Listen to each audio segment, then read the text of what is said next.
Hello. বুধবার দিন না আদি ঠাম্মি দাদু একটু বেরিয়েছিল ডক্টরের কাছে রেগুলার চেক আপের জন্য। এমনি সব ঠিক আছে, আসলে রেগুলার বেসিসে সুগার টুগার বা বাকি সব চেক আপ করে, তো সেই জন্য মানে রিপোর্ট এনে আবার ডাক্তার দেখানোরও ব্যাপার থাকে, সেটার জন্যই আর কি গেছিলো। তো আমি স্কুল থেকে ফিরে এসেছি, তারপরে ওনারা বেরিয়েছে আর কি। এদিকে আমি সব কাজ টাজ সেরে নিয়েছি, সেরে নিয়ে এদিকে মিস্ত্রিরাও কাজ করছে, তাই সব দরজা টরজা ভালো করে বন্ধ করে তারপরে ছেলেকে আনতে গেছিলাম। আদিকে নিয়ে চলে এসেছি। আর দেখুন ক্যামেরাটা এখানে মানে সেট করা তো ফোনটা, আর কী সব উল্টোপাল্টা কাজ করছে।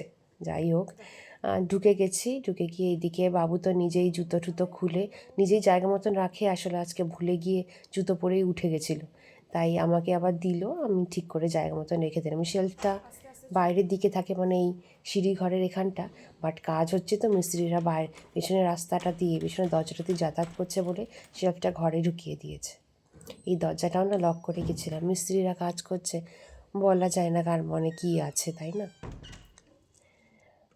তারপরে এই দরজাটা সবসময় আমি ছিটকানি দিই না, আজকাল দিই কেন জানেন তো, এই যে হ্যান্ড লকটা যেটা আছে সেটা না বড্ড লুজ হয়ে গেছে, তাই জন্য ছিটকানি না দিলে বারবার খুলে যায়। এদিকে আদিকে নিয়ে এসে তো স্নান টান করিয়ে দিয়েছে, এর মধ্যে দাদু ঠাকুমাও ফিরে এসেছে, আর সেও যাচ্ছে তার দাদু ঠাম্মির সাথে দেখা করতে। আর ব্লগটাও আমি এখানে শেষ করলাম। সবাই খুব ভালো থাকবেন, টাটা।